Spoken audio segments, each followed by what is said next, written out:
نحمده ونصلي على رسوله الكريم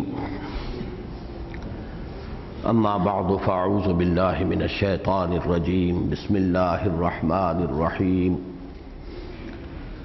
رب اشرح لي صدري ويسر لي امري واحلل عقدة من لساني يفقهوا قولي اللهم ربنا الهمنا رشدنا واعذنا من شرور انفسنا اللهم ربنا نور قلوبنا بالایمان واشرح صدورنا للاسلام ووفقنا لما تحب وترضى آمین یا رب العالمین۔ سورہ قیامہ قرآن مجید کی ان چند صورتوں میں سے ہے جن کے ناموں کی مکمل مناسبت ان کے مضمون کے ساتھ ہے۔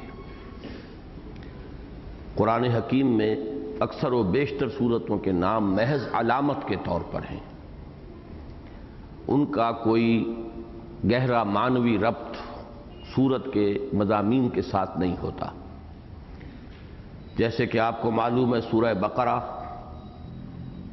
اب اس صورت کا نام سورہ بقرہ اس اعتبار سے ہے کہ اس میں وہ واقعہ آیا ہے ایک جگہ پر کہ بنی اسرائیل کو گائے ذبح کرنے کا حکم ہوا، اس پر انہوں نے ہیلے بہانے کیے، بس اس مناسبت سے اس کا نام سورہ بقرہ ہے، ورنہ گائے کی اناٹمی یا گائے کی فزیولوجی یا گائے کے بارے میں مضامین کوئی اس سورہ مبارکہ میں زیر بحث نہیں آئے۔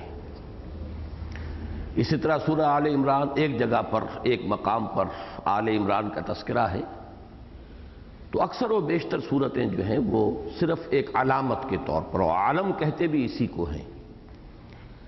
جو اسم علم ہے اس میں معنویت لازماً موجود نہیں ہوتی۔ لاہور کا نام، یہ شہر ہے، لاہور ہے، یہ اس کا اسم علم ہے، ایک علامت ہے کہ اس نام کے حوالے سے ایک شہر کو پہچانا جاتا ہے۔ اسی طرح قرآن مجید کی صورتوں کے نام ہیں بطور علامت۔ البتہ بعض صورتیں ایسی ہیں کہ جن کے مضامین کی بڑی گہری مناسبت ان کے ناموں کے ساتھ ہے، جیسے سورۃ الجمعہ۔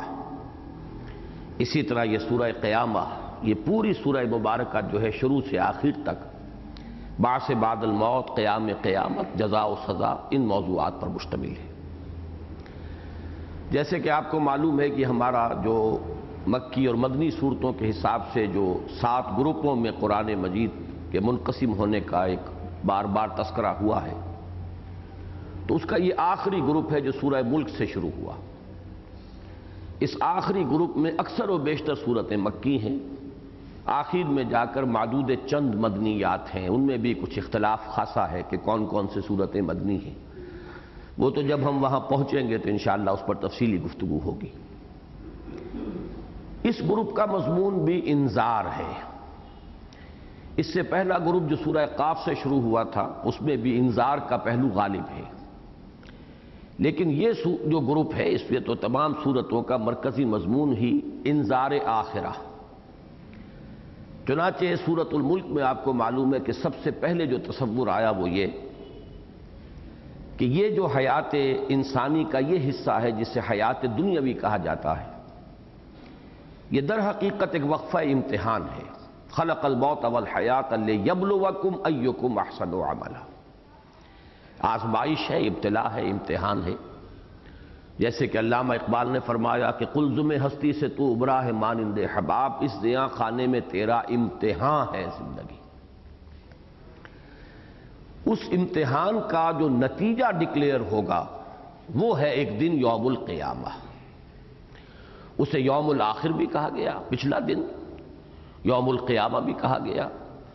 اس دن پوری نوع انسانی اپنے پروردگار میں حاضر ہوگی، اور ایک جگہ پر آیا ہے اللہ تعالیٰ فرمائیں گے لَقَدْ جِئْتُمُونَا كَمَا خَلَقْنَاكُمْ أَوَّلَ مَرَّةٍ، آ گئے ہو نا ہمارے پاس جیسے کہ ہم نے تمہیں پہلی مرتبہ پیدا کیا تھا۔ وہ پہلی مرتبہ کی پیدائش جبکہ ارواح کی صورت میں تخلیق ہوئی تھی، اور تمام انسانوں کی ارواح، ایک حدیث میں الفاظ آئے ہیں الارواح جنود مجندہ، لشکروں کی شکل میں۔ حضرت آدم سے لے کر تا قیام قیامت جتنے انسان دنیا میں آنے ہیں، آخری انسان تک، ان سب کی ارواح موجود تھیں، جبکہ اللہ نے وہ عہد لیا تھا الست بربکم قالوا بلی۔ تو جس طرح اس وقت تمام انسان حاضر تھے، لیکن اس وقت وہ صرف بشکل ارواح حاضر تھے، ان کا کوئی جسم نہیں تھا۔ قیامت کے دن جب دوبارہ حاضری ہوگی تو ایک اعتبار سے تو اس کے ساتھ مناسبت ہے کہ پوری نوع انسانی دوبارہ حاضر ہوگی۔ یوم یقوم الناس لرب العالمین، جس دن کے لوگ کھڑے ہوں گے اب تمام جہانوں کے پروردگار کے حضور میں۔ البتہ یہ کہ ان کے ساتھ جسد بھی ہوگا، بعث بعد الموت جو ہونا ہے وہ جسد کے ساتھ ہے، لہذا لیکن یہ کہ اس اعتبار سے کہ تمام انسان اس وقت بھی حاضر تھے بشکل ارواح، اور تمام انسان اس وقت بھی حاضر ہوں گے اپنے اجساد کے ساتھ، لیکن یہ مشابہت ان میں مشترک ہے کہ سب لوگ ایک وقت میں حاضر ہوں گے، اور اس دن پھر اس امتحان کا نتیجہ جو ہے اس کا اعلان کر دیا جائے گا، جیسے کہ سورہ تغابن میں ہم پڑھا ہے ذالک یوم التغابن، یوم یجمعکم لیوم الجمع ذالک یوم التغابن، جس دن کہ وہ تمہیں جمع کرے گا، وہ جمع کرنے کے دن وہ دن ہوگا ہار اور جیت کے فیصلے کا دن، کون کامیاب ہوا کون ناکام ہوا۔ تو گویا کہ اس گروپ کے ساتھ بڑی گہری مناسبت جو ہے ان تمام صورتوں کی ہے۔ اسی طریقے سے انذار کا لفظ جو ہے سورہ ملک میں بھی آیا تھا کہ جب فوج در فوج، گروہ در گروہ لوگوں کو، جہنمیوں کو جہنم میں ڈالا جائے گا، کلما القی فیہا فوج سألہم خزنتہا الم یاتکم نذیر قالوا بلی قد جاءنا نذیر فکذبنا وقلنا ما نزل اللہ من شیء۔ جب انہیں جہنم میں جھونکا جائے گا، گرایا جائے گا، تو جو وہاں کے فرشتے جو پہرے دار ہیں، کارکن ہیں، وہ ان سے سوال کریں تمہارے پاس کوئی خبردار کرنے والا نہیں آیا تھا؟ وہ کہیں گے آیا تو تھا، لیکن ہماری شامت کے ہم نے ان کی تکذیب کی، جھٹلایا، اور ہم نے یہ کہا کہ پروردگار نے کوئی شے نازل نہیں کی ہے، تم جھوٹ بول رہے ہو، یا تمہیں مغالطہ ہوا ہے، یا تم پر کوئی جن کا سایہ ہو گیا ہے، مجنون ہو، جو بھی کہا ہم نے، لیکن یہ کہ ان کی تصدیق نہیں کی۔ چنانچہ سابقہ صورت جو ہے اسی انذار پر، یا ایھا المدثر قم فانذر، وہ انذار در حقیقت سابقہ صورت کا جو ہے مرکزی مضمون تھا۔ ویسے یہ کہ ان تمام مکی صورتوں کا جو مضمون ہے وہ کسی نہ کسی اعتبار سے ایک دوسرے سے بہت مشابہ ہے، اس لیے کہ انذار آخرت ہی ان سب کا عمود ہے۔ چنانچہ دیکھیے اس کا جوڑا ہے سورۃ الدہر جو اس کے بعد آنے والی ہے، یہ دو صورتیں باہم جوڑے کی حیثیت میں ہیں، اور ان دونوں کے درمیان بڑا گہرا ربط ہے۔ اس صورت کا اختتام ہوگا جیسے کہ ابھی آپ نے قرات میں سماعت فرمایا، اَيَحْسَبُ الْإِنسَانُ أَن يُتْرَكَ سُدًى أَلَمْ يَكُن نُطْفَةً مِّن مَّنِيٍّ يُمْنَىٰ ثُمَّ كَانَ عَلَقَةً فَخَلَقَ فَسَوَّىٰ فَجَعَلَ مِنْهُ الزَّوْجَيْنِ الذَّكَرَ وَالْأُنثَىٰ۔ کیا یہ انسان جو آج بڑھ چڑھ کر باتیں بنا رہا ہے، پروردگار کی باتوں کی تکذیب کر رہا ہے، رسول کا استہزاء کر رہا ہے، کبھی اس نے غور نہیں کیا یہ کیا تھا، اس کی حقیقت کیا تھی؟ گندے پانی کی ایک بوند جو ٹپکائی گئی، پھر اسی کا علقہ بنایا، پھر اسی سے اللہ نے نر اور مادہ بنا دیے، مرد اور عورت بنا دیے۔ چنانچہ اسی کے ذکر سے اگلی سورت شروع ہوگی، هل أتى على الإنسان حين من الدهر لم يكن شيئا مذكورا إنا خلقنا الإنسان من نطفة أمشاج نبتليه فجعلناه سميعا بصيرا۔ انسان پر کیا وہ وقت آیا تھا کہ نہیں؟ یہ تو انسان کے مشاہدے کی بات ہے، وہ جو عالم ارواح کی بات ہے، اس وقت الست بربکم کے قول و قرار کی بات ہے، وہ تو چلیے اب اس وقت بہت ماضی کی بات ہو گئی، لیکن یہ تو تمہارے آنکھوں کے سامنے کی بات ہے۔ هل أتى على الإنسان حين من الدهر لم يكن شيئا مذكورا۔ کیا انسان جانتا نہیں کہ ایک وقت اس پر ایسا بھی آیا ہے کہ وہ کوئی قابل ذکر شے نہیں تھا؟ اس منی کے قطرے کا ذکر کرتے ہوئے آدمی کو جو ہے ہچکچاہٹ ہوتی ہے، وہ اس کی حقیقت یہ تھی، انا خلقنا الانسان من نطفۃ امشاج نبتلیہ۔ اب یہاں دیکھیے وہی لفظ آ گیا، نبتلیہ، ہم نے ملے جلے نطفے سے انسان کو اس لیے بنایا کہ اسے آزمائیں۔ خلق الموت والحیات لیبلوکم ایکم احسن عملا، وہ سورہ ملک کی آیت، اور یہاں نبتلیہ ہے تاکہ اسے جانچیں، پرکھیں، آزمائیں۔ اسی طریقے سے اس سورہ مبارکہ میں آپ دیکھیں گے کلا بل تحبون العاجلہ وتذرون الآخرہ۔ اصل جو گمراہی کی جڑ اور بنیاد ہے وہ یہ ہے کہ تمہیں اس عاجلہ سے محبت ہو گئی ہے، تم اس کی محبت میں گرفتار ہو گئے، تم اس کی زلف گراگیر کے اسیر ہو گئے۔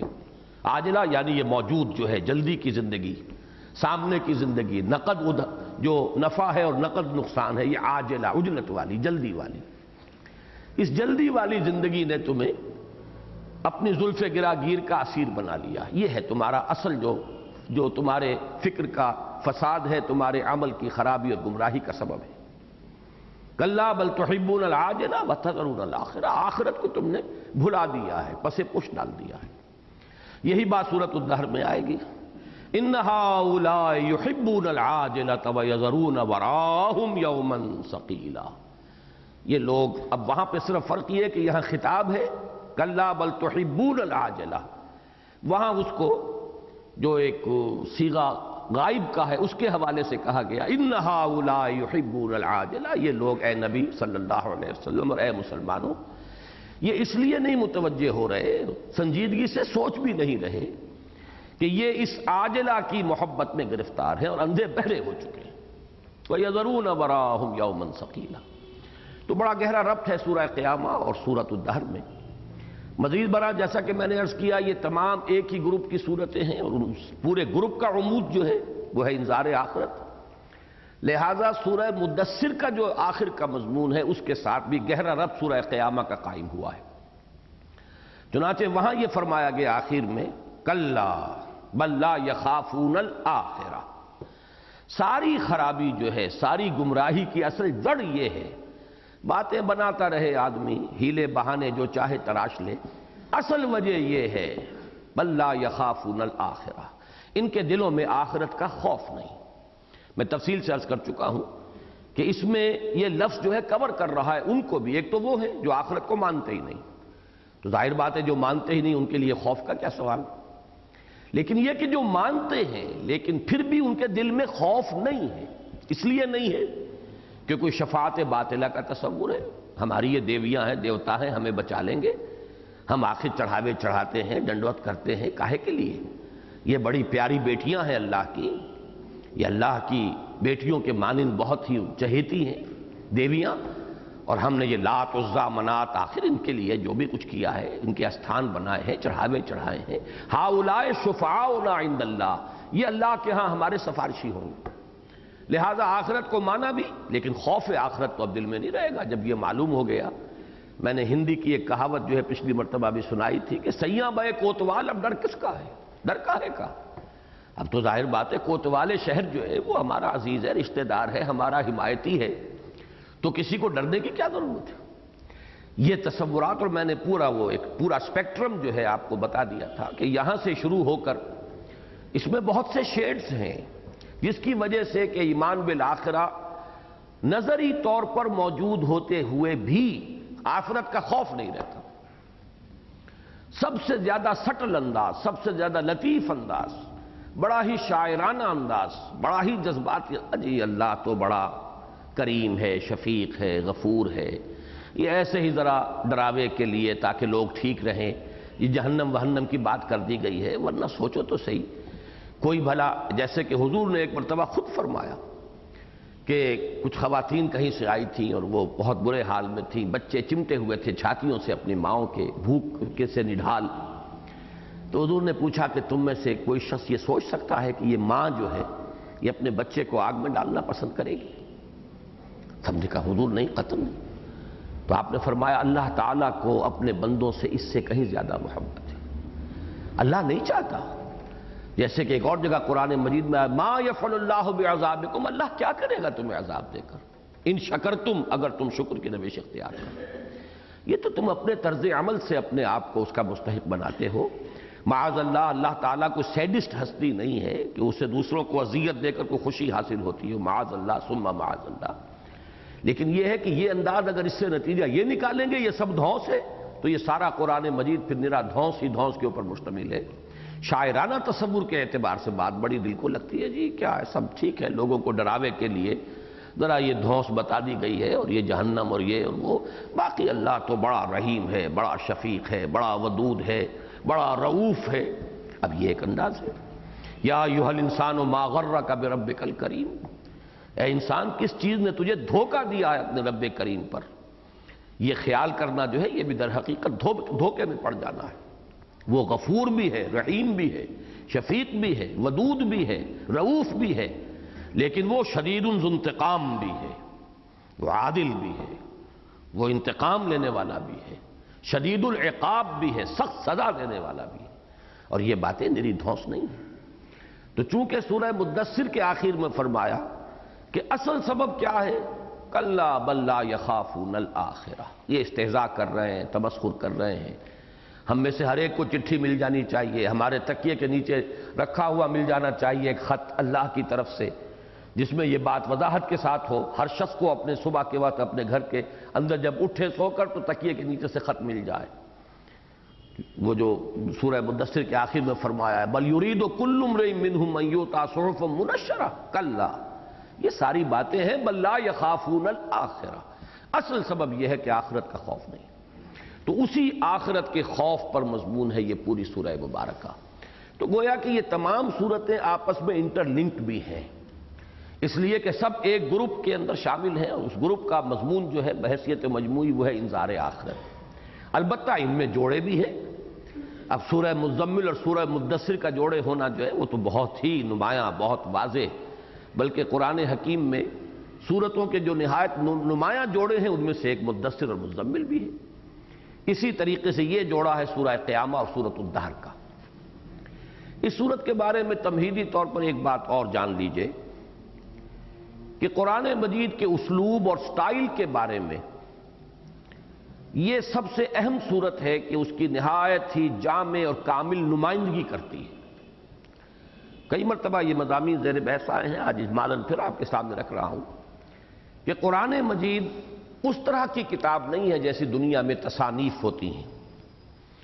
دنیا میں کوئی کتاب ہوگی، اس کے ابواب ہوں گے، ہر باب میں ایک بحث مکمل ہو جائے گی، اگلے باب میں پھر کوئی بات ریپیٹ نہیں ہوگی، بات آگے چلے گی، ورنہ تو وہ کتاب جو ہے تصنیف جو ہے وہ معقول تصنیف نہیں قرار دی جائے گی کہ ایک باب میں ایک بات آ چکی ہے، پھر اگلی باب میں پھر آ رہی ہے، پھر تیسرے باب میں پھر آ رہی ہے۔ تو دنیاوی تصانیف کے اعتبار سے تو یہ عیب ہے، ایک بات مکمل ہو جانی چاہیے، ایک باب کے اندر اس سے اگلی بحث آنی چاہیے دوسرے باب میں، پھر یہ کہ کتاب اپنے ایک مضمون کی تکمیل کر دے بحیثیت مجموعی، یا آپ کہتے ہیں مجموعہ مقالات، کلیکشن آف ایسیز، ان میں سے ہر ایسے جو ہے، ہر مقالہ وہ اپنے عنوان کے اعتبار سے مکمل ہوتا ہے، خود مکتفی ہوتا ہے۔ لیکن یہ کہ قرآن مجید نہ تو کلیکشن آف ایسیز کی حیثیت رکھتا ہے، نہ یہ کوئی اس معنی کی تصنیف ہے جس معنی کی تصانیف سے ہم واقف ہیں۔ اس قرآن کا اپنا ایک سٹائل ہے، جب تک اسے نہ پہچانا جائے اس پر تدبر کے راستے انسان کے اوپر کھلتے نہیں۔ پہلی بات تو یہ ہے کہ اس کا سٹائل ہے خطبے کا، جیسے خطیب کھڑا ہو اور خطبہ دے رہا ہو، اور اس خطبے کے اندر آپ کو معلوم ہے کہ چند چیزیں اس کی خطابت کے اسلوب کا وہ جزو لا ینفک ہے۔ قرآن کا خطبہ ہونا جو ہے خاص طور پر ان چھوٹی صورتوں میں بڑا نمایاں ہو جاتا ہے۔ ویسے تو یہ کہ پورے قرآن کا سٹائل یہی ہے، لیکن چھوٹی صورتوں میں اس کا جو خطابت کا انداز ہے، خطبہ ہونے کا جو انداز ہے وہ بہت نمایاں ہے۔ اگرچہ جس طرح ہم قرات کرتے ہیں، ابھی جیسے شاہد اسلام بٹ صاحب کی قرات آپ نے سنی ہے، یہ اپنی جگہ ایک فن ہے، اور اس فن کے ذریعے سے قرآن مجید میں جو ایک انٹرنزک میوزک ہے، اس کا اپنا ایک داخلی اور اس کے اپنے اندر جو ہے ایک غنا ہے، ملکوتی غنا ہے، ڈیوائن میوزک ہے۔ لہذا قرات کے ذریعے سے تو اصل میں اس میوزک کو جو ہے برنگ اباؤٹ کیا جاتا ہے، نمایاں کیا جاتا ہے، اس کی اپنی تاثیر ہے۔ لیکن اس قرات سے قرآن مجید کا جو اصل سٹائل ہے وہ واضح نہیں ہوتا۔ اس میں کئی آیات کو جوڑ کر چلتے ہیں، ان میں جو آیتیں ہیں ان میں قوافی ہیں، ہر آیت پر رک کر خطیب جب خطبہ دیتا ہے تو اس کا انداز اور ہوتا ہے، وہ اس وقت ظاہر ہوگا جب کہ آپ ہر آیت کے اوپر رکیں، اور جو اس کا انداز ہے، انذار کا انداز ہے، تو آپ کی گفتگو کے انداز میں بھی وہ انذار کا انداز ہونا چاہیے۔ کہیں دلجوئی کی آیت آئی ہے تو آپ کا لہجہ جو ہے وہ ظاہر کر رہا ہو کہ اس میں دلجوئی کی بات آ رہی ہے۔ اب جیسے اسی سورہ مبارکہ میں ایک خطاب درمیان میں حضور سے آ گیا ہے، اب حضور سے انداز خطاب اللہ کا کچھ اور ہوگا، اس میں دلجوئی، شفقت، نرمی، محبت، عنایت، یہ کیفیات ہوں گی۔ جب کفار سے بات ہو رہی ہے تو اب ان کا انداز کچھ اور ہوگا۔ تو یہ جو خطبے ہونے کا انداز ہے، یہ عام طور پر جو قرات ہے فنی ہماری، اس کے اندر وہ نمایاں نہیں ہوتا، اس میں اس کا جو وہ ڈیوائن میوزک والا حصہ ہے وہ تو ظاہر ہوتا ہے، لیکن خطابت کا انداز جو ہے وہ چھپ جاتا ہے، وہ اسی شکل میں ظاہر ہوتا ہے جبکہ آپ اس کی ایک ایک آیت پر رکیں اور وہ جو کیفیات ہیں ان کیفیات کو ظاہر کریں۔ اگر اس طریقے سے آپ پڑھیں گے تو اس کا خطبہ ہونا واضح ہو جائے۔ اب خطبے کی جو چیزیں بالکل جزو لا ینفک جو میں کہہ رہا ہوں اس کی ہوتی ہیں وہ یہ ہے کہ ایک تو خطبے میں تحویل خطاب بہت ہوتا ہے بکثرت. ابھی ایک سے گفتگو ہو رہی تھی منکرین سے، ابھی اہل ایمان سے خطاب شروع ہو گیا. اگر آپ کہیں تصنیف میں یا مقالے میں ایسا کریں گے تو آپ کو نمایاں کرنا پڑے گا، اب ہم کچھ باتیں اہل ایمان سے کرنا چاہتے ہیں، اب آپ بات شروع کریں گے، کوئی نہ کوئی وارننگ ہوگی، کوئی نہ کوئی اس کے بارے میں وضاحت ہوگی. خطیب یہ نہیں کرتا. خطیب تو یہ فرض کرتا ہے کہ اب یہ بات سمجھ رہی ہے، یہ جو حاضر ہیں میں ان سے مخاطب ہوں. کبھی ایسا ہوتا ہے کہ جو موجود نہیں ہوتا وہاں اس سے خطاب شروع ہو جاتا. کبھی آپ نے کسی دھواں دار مقرر کو سنا ہوگا سیاسی جلسے میں تقریر کرتے ہوئے، صدر ایوب صاحب کے زمانے میں وہ صدر ایوب صاحب کو خطاب کرنا شروع کر دیتے تھے، حالانکہ صدر صاحب تو اس جلسے میں موجود نہیں ہوتے تھے. بھٹو صاحب کے زمانے میں بھٹو کو چیلنج کرنا جلسے میں شروع کر دیتے تھے، حالانکہ بھٹو صاحب تو وہاں موجود نہیں ہوتے تھے. یہی اب بھی ہوگا. تو کبھی یہ کہ جو حاضر ہے اس کو غائب فرض کر لیا جاتا ہے، خطاب نہیں ہوتا، بظاہر موجود ہے، بات انہی سے ہو رہی ہے لیکن صیغہ غائب میں گفتگو ہوگی. کبھی جو غائب ہے اس سے حاضر فرض کر کے اس سے گفتگو شروع ہو جائے گی گویا کہ وہ موجود ہے. تو تحویل خطاب ان کے اندر جو ہے بکثرت آپ کو قرآن مجید کی ان صورتوں میں اور بڑی جلدی جلدی خطاب کا رخ بدلتا ہے. وہ سٹائل جو ہے بہت زیادہ نمایاں ہو جاتا ہے چھوٹی صورتوں میں، یہ جو ابتدائی مکی صورتیں. ایک اور فرق جو ہے ابتدائی مکی صورتوں کا اور پھر بعد میں جیسے جیسے وقت گزرا ہے تو مکی صورتوں کے اندر بھی سٹائل بدلا ہے اور مدنی صورتوں میں جا کر وہ بہت جو ہے نمایاں ہو گیا ہے. وہ یہ ہے، اس کی مثال میں نے بارہا دی ہے کہ ایک پہاڑی علاقے میں نالے، ندیاں، دریا ہوتے ہیں، پہاڑی دریا جیسے دریائے کنہار، دریائے سوات آپ نے جا کر دیکھا ہو. پاٹ تو بڑا چھوٹا ہوگا، چوڑا تھوڑا ہی ہوگا، گہرائی زیادہ ہوتی ہے، جوش و خروش بہت ہوتا ہے. یہ کیفیت ہے ایک پہاڑی علاقے میں کسی دریا کی. پاٹ چھوٹا، گہرائی زیادہ، جوش و خروش بہت، لہریں ہیں اونچی اونچی اور پتھر اڑ کے جا رہے ہیں اور شور ہے اور ہنگامہ ہے. وہی دریا جب میدان میں آتا ہے اب وہ خاموش پرسکون چوڑا اس کا پاٹ ہو جائے گا، روانی جو ہے تسلسل کے ساتھ ہوگی. تو بس اسی کے حوالے سے یہ سمجھ لیجئے ابتدائی مکی صورتوں میں خطابت کا وہ انداز آپ کو ملے گا. آیتیں چھوٹی چھوٹی جیسے سورہ مدثر میں آپ دیکھا ہے، ثم نظر ثم عبس وبصر ثم ادبر واستکبر فقال ان ھذا الا سحر یوسر ان ھذا الا قول البشر سأصلیہ سقر وما ادراک ما سقر لا تبقی ولا تذر لواحۃ للبشر. وہی انداز یہاں ہے. یہ جو انداز ہے چھوٹی چھوٹی آیتیں، مضمون بہت گہرا، لیکن یہ ہے کہ جوش و خروش، جیسے کہ ایک بہت ہی پرجوش خطیب جو ہے خطبہ دے رہا ہے. اور یہ بھی مجھے یاد آ گیا تو نوٹ کرا دوں کہ حضور صلی اللہ علیہ وسلم کا خطبے کا انداز یہی تھا. حضور کے خطبے کی کیفیت کے بارے میں روایتیں ملتی ہیں کہ جب آپ خطبہ دیتے تھے تو علا صوتہ، آپ کی آواز بڑی بلند ہو جاتی تھی، واحمرت عیناہ، آپ کی دونوں آنکھیں سرخ ہو جاتی تھی. ایسے محسوس ہوتا تھا جیسے کسی فوج کا کمانڈر جو ہے وہ اپنی فوج کو ابھار رہا ہے، جنگ کے لیے جوش دلا رہا ہے. یہ انداز ہوتا تھا نبی اکرم صلی اللہ علیہ وسلم کے خطبے کا. تو وہ انداز جو ہے بہت نمایاں ہے ابتدائی صورتوں میں، اور اس کی بھی ایک بڑی نمائندہ صورت جو ہے وہ سورہ قیامہ ہے. بعد میں آپ دیکھتے ہیں لمبی لمبی آیتیں، اب وہ اس کے اندر وہ جوش و خروش نہیں ہوگا، بڑی روانی ہوگی سلاست کے ساتھ. یوں کہہ سکتے ہیں کہ جیسے ہمارے ہاں انگریزی میں دو لفظ آپ استعمال کرتے ہیں، اوریشن یا اوریٹری، اور ایک ہے لیکچر. لیکچر میں دھیما انداز ہوتا ہے، بات بڑے دھیمے انداز میں، سہج انداز میں آگے بڑھتی ہے، جبکہ اوریٹری جو ہے اس میں جوش اور اس کے اندر جو ہے وہ خطابت کا انداز. بالکل یہ صورت ہو جاتی ہے جو ابتدائی مکی صورتیں ہیں اس میں وہ اوریشن کا نمایاں ہے رنگ، اور اس کے بعد جیسے کہ ایک لیکچر ہو، ایک تقریر ہو، ان دونوں کے. لیکن یہ کہ خطبے کا انداز یا لیکچر کا انداز بہرحال مشترک رہے. ایک بات میں آج آپ سے اور بھی عرض کر دوں، سٹائل کے حوالے سے یہ تو یقین کے ساتھ ہمیں معلوم ہے کہ قرآن شاعری نہیں ہے، بار بار اس کی نفی ہوئی ہے، اور حضور صلی اللہ علیہ وسلم کے بارے میں فرمایا گیا ما علمناہ الشعر وما ينبغی لہ، ہم نے انہیں شعر نہیں سکھایا اور نہ ہی وہ ان کے لیے ان کے شایان شان ہے۔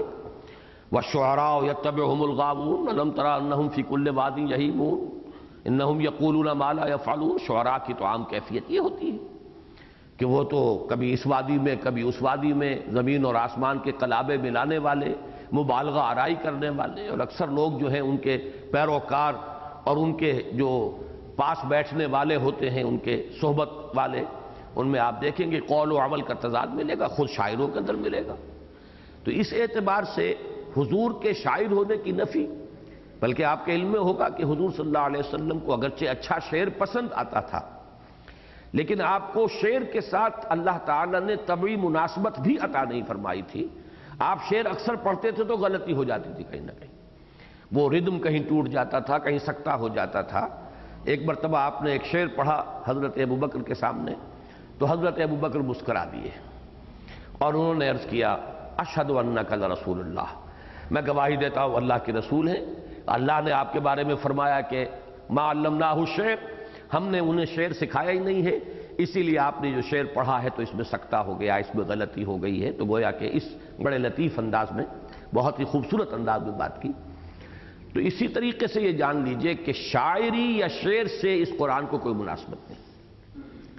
البتہ جدید دور میں جو ایک خاص جو اس چیز کا ایجاد زیادہ دیر نہیں ہوئی ہے کہ ایک اسلوب ایجاد کیا گیا، بلینک ورس، آزاد نظم، جس میں وہ وزن کا معاملہ نہیں ہوتا، ایک ردم سا تو ہوتا ہے، لیکن یہ کہ وہ وزن اور اس کے حوالے سے وہ ساری جو ٹیکنیکل بحثیں ہوا کرتی تھیں بحروں کی، اور وہ سب کچھ نہیں، لیکن یہ کہ اس کے اندر کہیں کہیں قوافی جو ہیں وہ ملتے ہیں اور ایک ردم جو ہے وہ ملتا ہے، لیکن وہ شاعری نہیں ہے، اسے آج کل کہا جاتا ہے آزاد نظم۔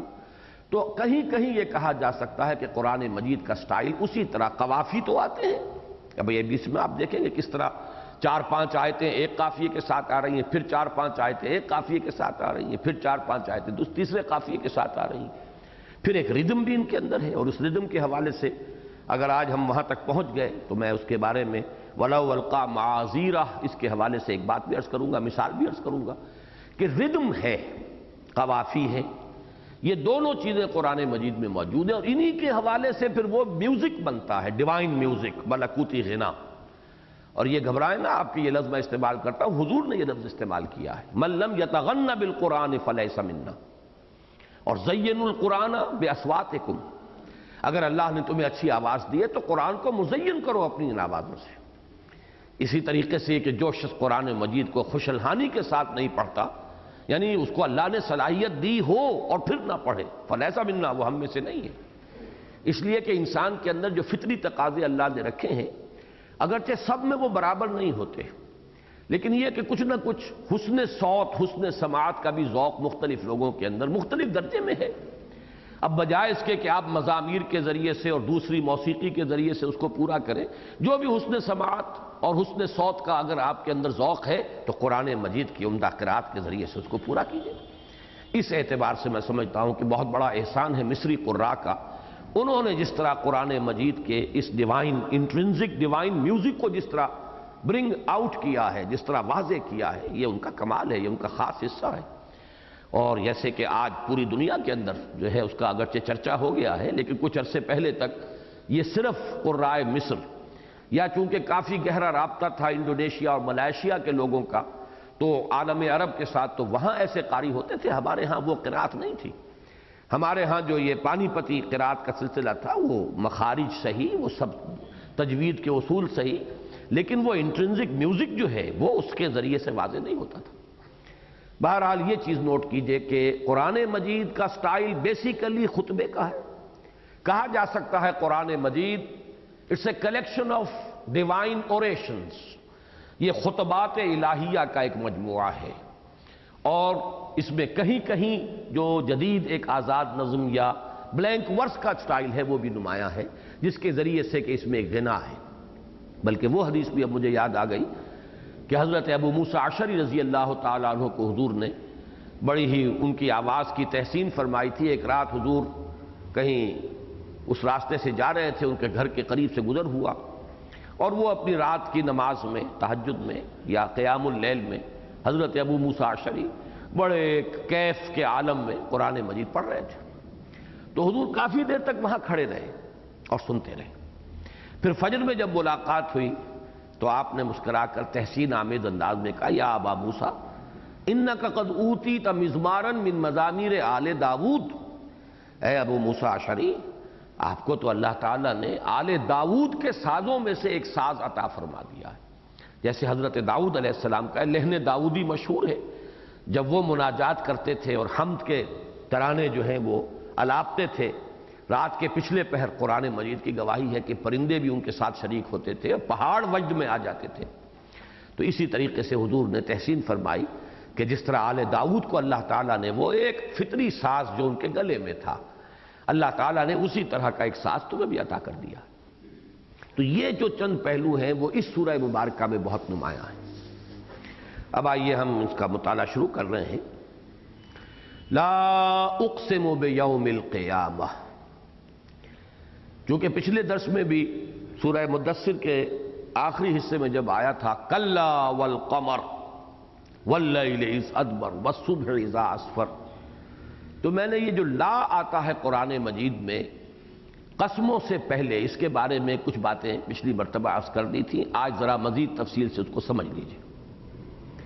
لا اقسم، ایک رائے تو یہ ہے کہ یہ متصل ہے، ملا ہوا ہے۔ لا اقسمو کے معنی کیا ہے؟ میں قسم نہیں کھاتا۔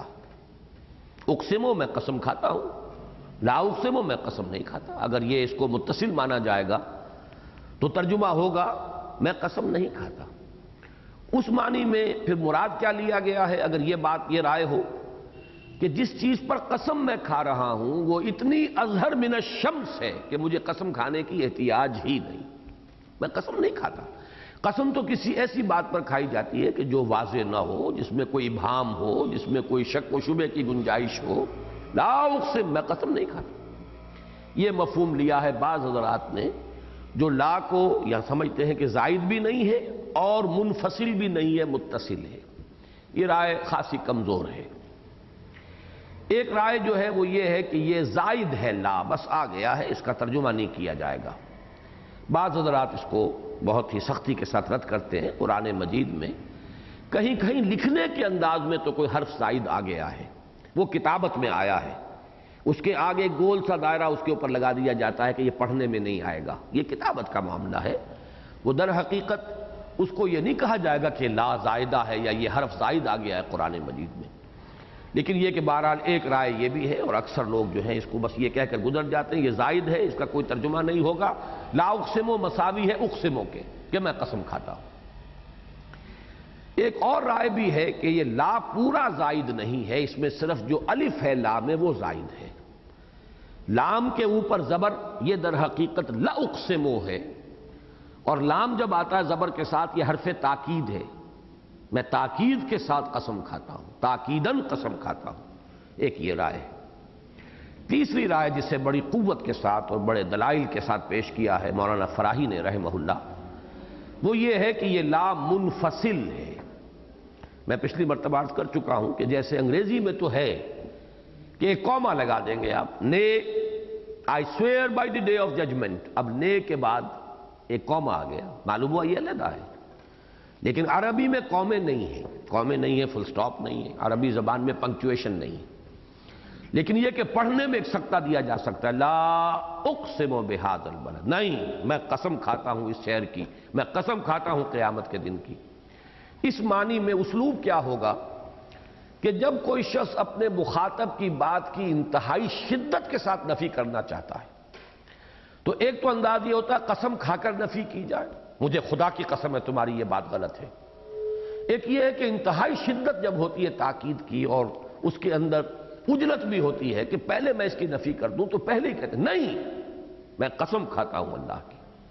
یہ جو نہیں پہلے ہے یہ ایک علیحدہ سا نہیں ہے کہ تمہارے خیالات غلط، تمہارے اعتراضات پادر ہوا، تمہاری کوئی دلیل وزنی نہیں ہے، تمہاری کوئی بات جو ہے قابل توجہ نہیں ہے۔ لا اقسم بیوم القیامہ، ہرگز نہیں، تمہارے خیالات غلط ہیں، تمہارے اعتراضات جو ہیں جو تم قیامت پر کرتے ہو وہ پادر ہوا ہیں، ان کی کوئی حیثیت نہیں، ان میں کوئی وزن نہیں۔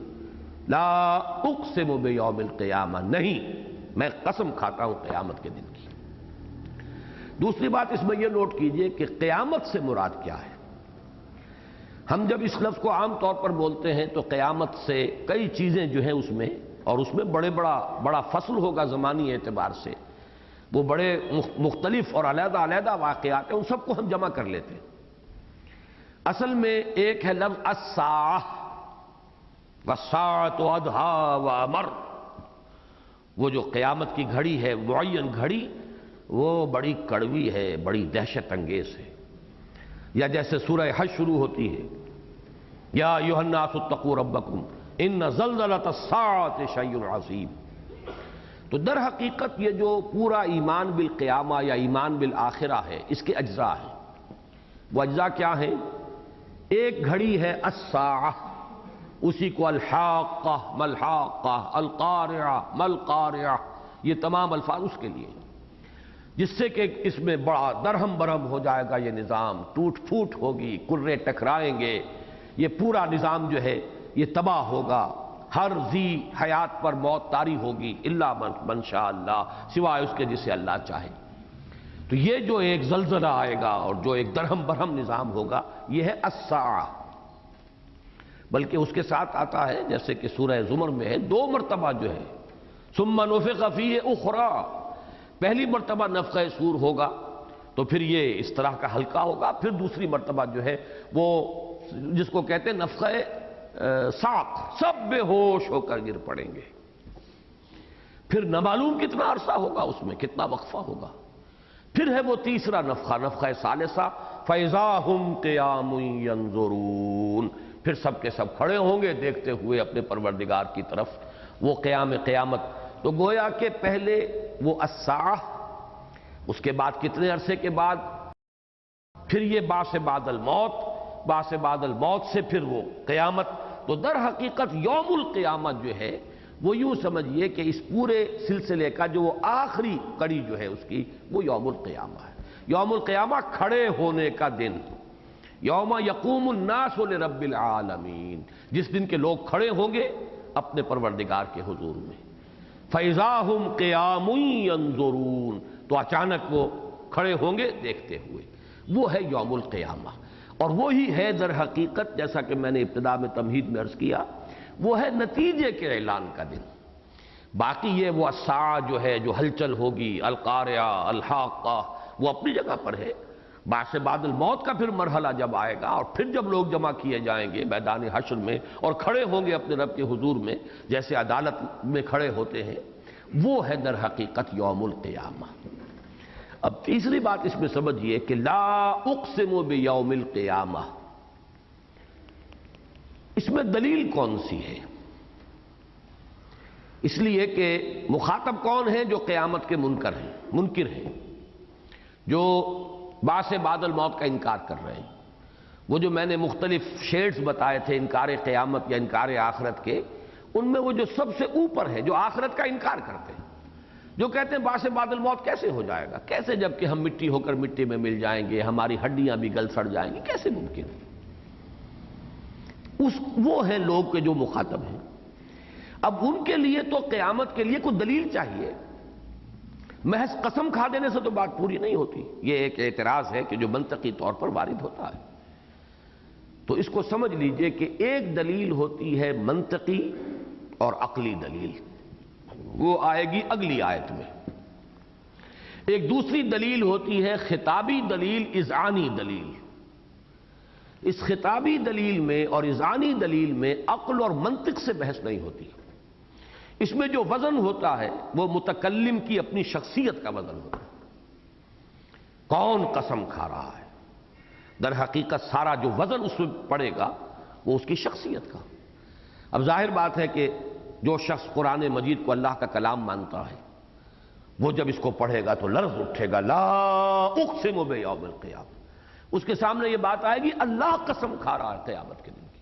وہ ایک ایسی اٹل حقیقت ہے، ایسا شدنی امر ہے، اتنی وہ قطعی ہے اور حتمی ہے اور یقینی ہے کہ اللہ تعالیٰ اس کی قسم کھا رہے تو لرزہ طاری ہوگا، کپ کپی طاری ہوگی، آدمی چونک جائے گا۔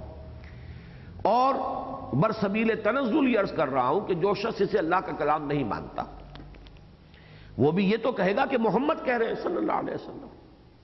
اب ظاہر بات ہے کہ خود حضور صلی اللہ علیہ وسلم کی شخصیت دلیل ہے، کون قسم کھا رہا ہے، کون کہہ رہا ہے؟ تو پورا وزن جو ہے حضور صلی اللہ علیہ وسلم کی شخصیت کا وہ گویا کہ اس کی پشت پر ہے۔ اسی کی نمایاں ترین مثال جو ہے سورہ تغابن میں ہے، زعم الذین کفروا ان لن یبعثوا، یہ خیال لاحق ہو گیا ہے، مغالطہ لاحق ہو گیا ہے، زعم ہو گیا ہے ان کافروں کو کہ یہ اٹھائے نہیں جائیں گے مرنے کے بعد۔ قل بلا وربی لتبعثن ثم لتنبؤن بما عملتم وذلک علی اللہ یسیر۔ اے نبی کہہ دیجئے کیوں نہیں، مجھے اپنے پروردگار کی قسم ہے تم لازماً اٹھائے جاؤ گے۔ اب ایک اعتراض تو ہو سکتا ہے صاحب اس میں دلیل کون سی ہوئی؟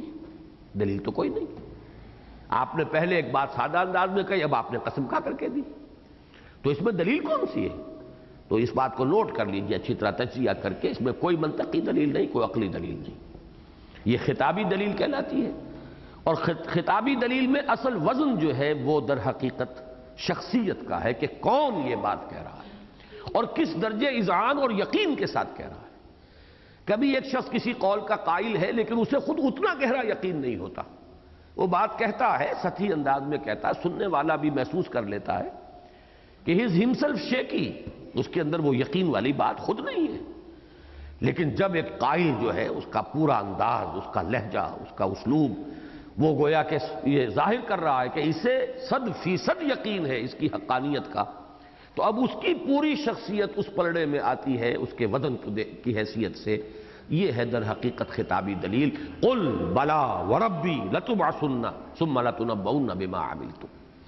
دیکھیے یہی حضور نے اسلوب اختیار کیا تھا اس خطبے میں جو میں نے نقل کیا ہے نہج البلاغہ سے، جو چھوٹا سا کتابچہ ہے میرا دعوت اللہ، اس میں نے وہ خطبہ نقل کیا ہے، اور میرا گمان یہ ہے اگرچہ نہج البلاغہ میں اس کی صراحت نہیں ہے لیکن میں کافی وثوق کے ساتھ یہ سمجھتا ہوں کہ یہ خطبہ حضور کا وہ ہے جو آپ نے بالکل شروع میں جبکہ آپ کو حکم دیا گیا کہ وانذر عشیرتک الاقربین، تو جو 2 مرتبہ دعوت طعام کا اہتمام ہوا اور بنو ہاشم کو جمع کیا حضور نے۔ پہلی مرتبہ تو یہ ہے کہ جب آپ کچھ تقریر کرنے کے لیے، خطاب کرنے کے لیے کھڑے ہوئے تو لوگوں نے شور مچا دیا، ہوٹنگ کی، ہنگامہ کیا اور چلے گئے، بات سنی نہیں۔ کچھ دن کا بیچ دے کر پھر دوبارہ وہی کیا آپ نے، تو اس مرتبہ کچھ انہیں حیا آئی، شرم آئی کہ 2 مرتبہ کھانا کھا لیا ہے تو بات تو سن لو۔ میں یہ سمجھتا ہوں اس وقت جو خطبہ آپ نے دیا ہے وہ ہے نہایت مختصر، ایک ایک حرف جو ہے آب زر سے لکھے جانے کے قابل، خطابت کا یوں سمجھیے کہ اعلیٰ ترین مرقع ہے، معراج ہے خطابت کی۔ اس میں آپ نے سب سے پہلے اپنی شخصیت کو نمایاں کیا ہے، ان الرائد لا یکذب اہلہ۔ دیکھو کبھی کسی قافلے کے رہنما نے اپنے قافلے والوں کو دھوکہ نہیں دیا۔ رائد کہتے تھے اصل میں عرب میں، آپ کو معلوم ہے کہ سفر بڑا پرخطر سفر ہوتا تھا، ذرا سا راستے سے بھٹک جائیں تو صحرا، لق و دق، نہ کچھ پینے کے لیے نہ کھانے کے لیے، ہلاکت۔ تو جو شخص اگلی منزل کا فیصلہ کرتا تھا کہ اب اگلا پڑاؤ کہاں ہے، کتنے میل پر ہے، 50 میل پر ہے، 30 میل پر ہے، کتنا ہمارے پاس پانی ہونا چاہیے، اس اگلی منزل کا تعین کرنے والا رائد ہوتا تھا۔ اور ظاہر بات ہے کہ وہ سب سے معتمد ترین انسان ہوتا تھا اس قافلے کا، جو وہ دھوکہ دے تو سب کے سب ہلاک ہی ہلاک، کسی کے بچنے کا کوئی امکان ہی نہیں۔ تو وہ پوری تاریخ ان کا اور پورا تمدن اور اس کا پورا پس منظر جو اس ایک لفظ میں ہے جو آپ نے استعمال کیا، ان الرائد لا یکذب اہلہ۔ دیکھو کسی رائد نے آج تک اپنے قافلے والوں کو دھوکہ نہیں دیا، اب اس پر آپ نے بلڈ کیا ہے۔ اب یہ دیکھیے یہ ہے وہ خطابت کا انداز، واللہ لو کذبت الناس جميعا ما کذبتکم ولو غررت الناس جميعا ما غررتکم۔ خدا کی قسم اگر میں تمام انسانوں سے جھوٹ بول سکتا تب بھی تم سے کبھی جھوٹ نہ بولتا۔ اب یہ بھی دیکھیے وہ ایک یوں کہیے کہ بالفرض والی بات ہے، سب سامنے وہ تھے جو یہ کہتے تھے کہ الصادق الامین، انہوں نے جھوٹ بولا ہی نہیں، لیکن اس پر بلڈ کر رہے اگر میں پوری دنیا سے جھوٹ بول بھی دیتا بالفرض محال تب بھی تم سے تو کبھی جھوٹ نہ بولتا، اور اگر تمام دنیا کو میں دھوکہ دے سکتا بالفرض محال تب بھی تمہیں تو کبھی دھوکہ نہ دیتا۔ پھر یہاں سے بلڈ کیا اب آپ نے، واللہ الذی لا الہ الا ہو انی لرسول اللہ الیکم خاصۃ والی الناس کافۃ۔ اس اللہ کی قسم جس کے ہاتھ میں میری جان ہے، میں اس کا فرستادہ ہوں، پیغام بر ہوں، بھیجا ہوا ہوں، رسول ہوں، تمہاری طرف بالخصوص اور پوری نوع انسانی کی طرف بالعموم۔ گویا کہ ایک جملے میں ایمان باللہ بھی آ گیا، واللہ الذی لا الہ الا ہو، اور ایمان برسالت بھی آ گیا، انی لرسول اللہ الیکم خاصۃ والی الناس کافۃ۔ اب سارا معاملہ قیامت کا ہے، واللہ لتموتن کما تنامون۔ اور یہاں بھی دیکھیے کیسے ایک ایسی بات سے بات شروع کی گئی ہے جس کا کوئی رد ہے ہی نہیں۔ خدا کی قسم تم سب مرو گے جیسے کہ روزانہ رات کو سو جاتے ہو، موت وارد ہو کر رہے گی۔ ثم لتبعثن کما تستيقظون، پھر تمہیں اٹھا لیا جائے گا لازماً جیسے کہ روزانہ بیدار ہو جاتے ہو صبح کو۔ ثم لتحسبن بما تعملون، پھر تمہارا حساب لیا جائے گا جو کچھ کہ تم اس وقت کر رہے ہو۔ ثم لتجزون بالاحسان احسانا وبالسوء سوءا، پھر بدلہ مل کر رہے گا تمہیں، بھلائی کا بھلا، برائی کا برا۔ وَإِنَّهَا لَجَنَّةٌ نَبَدَا أَوْ لَنَارٌ نَبَدَا، اور وہ یا پھر جنت ہے ہمیشہ ہمیش کے لیے، اور یا پھر آگ ہے، دوزخ ہے ہمیشہ ہمیش کے لیے۔ یہ ہے وہ خطبہ، اس میں وہی اذعانی دلیل، اپنی شخصیت کا وزن جو ہے پہلے حضور صلی اللہ علیہ وسلم نے اپنے اس دعوے کی پشت پر رکھا ہے۔ یہی بات حضور کی اس میں بھی آتی ہے کہ جب حکم آیا فاصدع بما تؤمر، اب ڈنکے کی چوٹ کہی ہے جو آپ کو کہنا ہے، پہاڑ کے اوپر چڑھ گئے کوہ صفا پر۔ اب تو خیر کوہ صفا وہ کوہ معلوم ہی نہیں ہوتا، وہ تو بیچارہ ٹیلا بھی نہیں کہہ سکتے اسے، ایک علامت سی رہ گئی ہے، لیکن کبھی تو وہ باقاعدہ ایک پہاڑی تھی۔ اس پر کھڑے ہو کر آپ نے نعرہ لگایا جیسا کہ اس ماحول میں ایک رواج تھا، واہ صباحا، ہائے وہ صبح جو آنے والی ہے۔ اب آپ فرماتے ہیں کہ لوگوں جب جمع ہو گئے، اگر میں تم سے کہوں کہ اس پہاڑی کے پیچھے دشمن ہے اور وہ تم پر حملہ کیا چاہتا ہے، مانو گے؟ بالکل مانیں گے۔ کیوں؟ ایک تو آپ سے کبھی جھوٹ کا تجربہ ہوا ہی نہیں، دوسرے آپ بلندی پر ہیں، آپ پہاڑ کے دونوں طرف دیکھ رہے ہیں۔ اب یہ وہ مقام ہے، مقام رسالت۔ رسول کے نگاہوں کے سامنے جیسے دنیا ہے ویسے ہی آخرت بھی ہے، وہ تو دیکھ رہا ہے۔ قلندر ہرچے گوید دیدہ گوید، لہذا وہ اس مقام بلند پر ہے تو کیسے نفی کریں گے؟ اس کے بعد آپ نے اپنی بات فرمائی۔ تو بہرحال یہ نوٹ کر لیجئے کہ لا اقسم بیوم القیامہ، اس میں جو اصل دلیل ہے وہ دلیل خطابی ہے، اور اس میں وزن جو ہے وہ متکلم کی ہستی کا وزن ہے۔ ہمارے لیے اللہ کا کلام ہے یہ، اس لیے دل کو لرز اٹھنا چاہیے کہ اتنی بڑی حقیقت، اتنی اٹل حقیقت، اتنا شدنی امر، اتنی قطعی حقیقت کہ اس پر اللہ نے قسم کھائی ہے۔ اور عام آدمی بھی بہت سنجیدہ ہو جائے گا جبکہ وہ یہاں پہنچے گا، اگر وہ اسے حضور کا کلام سمجھ رہا ہے، ابھی وہ ایمان نہیں لایا ہے، تب بھی لا اقسم بیوم القیامہ، اس کی پشت پر محمد الرسول اللہ صلی اللہ علیہ وسلم کی شخصیت مبارکہ ہے، اصل وزن اس کا ہے، دلیل وہ ہے۔ ولا اقسم بالنفس اللوامہ، اور نہیں میں قسم کھاتا ہوں نفس ملامت گر کی۔ اس پر بھی اب ذرا غور کرنا ہوگا۔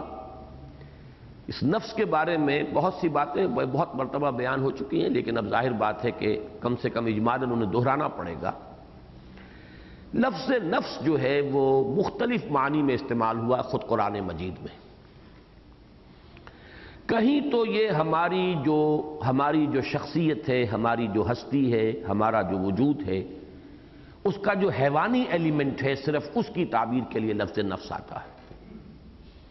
چنانچہ ہمارے ہاں اہل تصوف میں اگرچہ لطائف ستہ مشہور ہیں، لیکن جہاں تک میری رسائی ہو سکی ہے، میں اپنی کوتاہی علم اور کوتاہی نظر کا اعتراف کرتے ہوئے عرض کر رہا ہوں، مجھے بقیہ جو 3 اور لطائف ہیں ان کے لیے قرآن و سنت کے اندر کوئی بنیاد نہیں ملی، بلکہ پچھلے دنوں ایک مضمون جب میری نظر سے گزرا، ایک ہندو نے، حیدرآباد دکن کے ہیں وہ، انہوں نے مضمون لکھا تھا اور انہوں نے یہ کہا کہ در حقیقت یہ ویدوں کی تعلیمات ہیں کہ 6 انسانی وجود میں 6 مراکز نور ہیں، نور کے 6، اور وہ اس کے مختلف 6 جو مقامات ہیں، اگر ان کا مراقبہ کیا جائے اور ان کے اوپر اگر ریاضت کی جائے، تپسیا کی جائے تو اس طرح کے نور نظر آتے ہیں، ان کے رنگ ہوتے ہیں، اور یہی اہل تصوف کے ہاں بھی ہے۔